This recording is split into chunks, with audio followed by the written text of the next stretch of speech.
झारखंड वीरों की धरती है। यहाँ सैकड़ों क्रांतिकारी और वीर पैदा हुए जो देश के लिए शहीद हुए। ऐसे ही वीरों में एक परमवीर चक्र से सम्मानित शहीद अल्बर्ट एक्का भी है। जी हाँ, आज यानी 3 दिसंबर शहीद अल्बर्ट एक्का का बलिदान दिवस है। आज ही के दिन 1971 में भारत पाक की लड़ाई में शहीद हुए थे।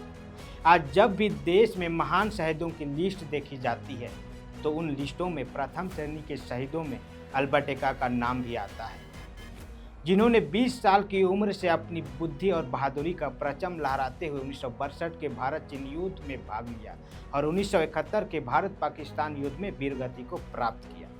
आज जब बांग्लादेश की बात होती है और उस बांग्लादेश की आज़ादी में भारत की भागीदारी को गिना जाता है तो उस युद्ध में अल्बर्ट एक्का का नाम लिए बिना बांग्लादेश अधूरा लगता है। आज भारत ही नहीं, बांग्लादेश में भी इनकी शहादत को बड़ी सम्मान के साथ याद किया जाता है। तो क्या थी 1971 की लड़ाई जिसने अल्बर्ट एक्का को हमेशा हमेशा के लिए अमर कर दिया?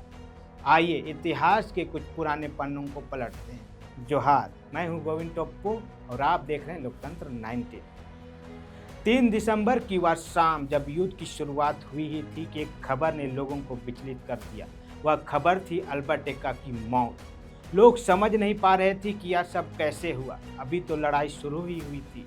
इस तरह जो लड़ाई 3 दिसंबर से 16 दिसंबर तक चली, इस लड़ाई में 16 दिसंबर को एक नया देश आज़ाद हुआ जिसे आज बांग्लादेश के रूप में जाना जाता है। 1947 से 1971 तक पाकिस्तान के शोषण से बांग्लादेश तड़पता रहा। यही कारण है कि भारत बांग्लादेश की आज़ादी के लिए पाकिस्तान से लोहा लिया, जिसमें भारत के हजारों सैनिक शहीद हुए, 213 से ज़्यादा लोग लापता हुए और 10,000 से अधिक सैनिक घायल हुए। 16 दिसंबर 1971 को ढाका के मैदान में पाकिस्तान के सैनिकों ने भारतीय सैनिकों के सामने आत्मसमर्पण कर दिया।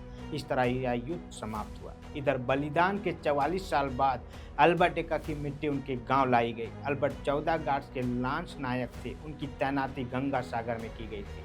अल्बर्ट पहली रात ही सैनिकों के साथ लड़ते हुए शहीद हो गए थे।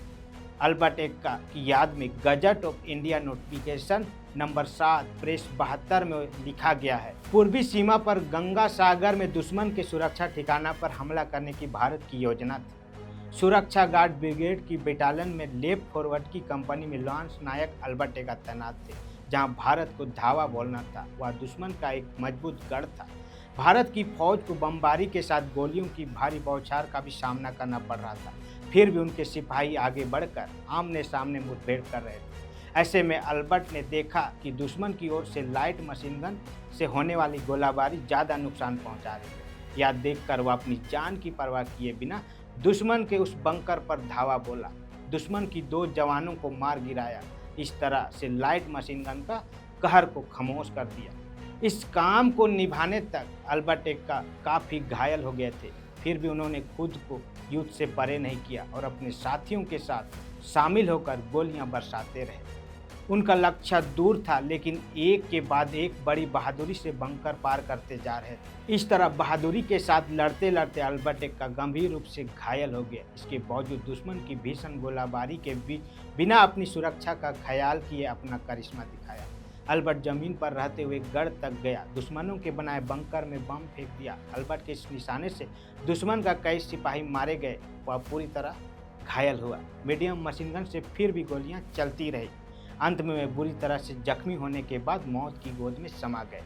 इस तरह से एक महान वीर हमेशा हमेशा के लिए दुनिया को अलविदा कह गए। आज उनको दुनिया छोड़े 54 साल से अधिक हो गया। आज भी जब भी अदम्य बहादुर शहीदों की याद की जाती है, अल्बर्ट एक्का की शहादत को हमेशा हमेशा याद किया जाता है।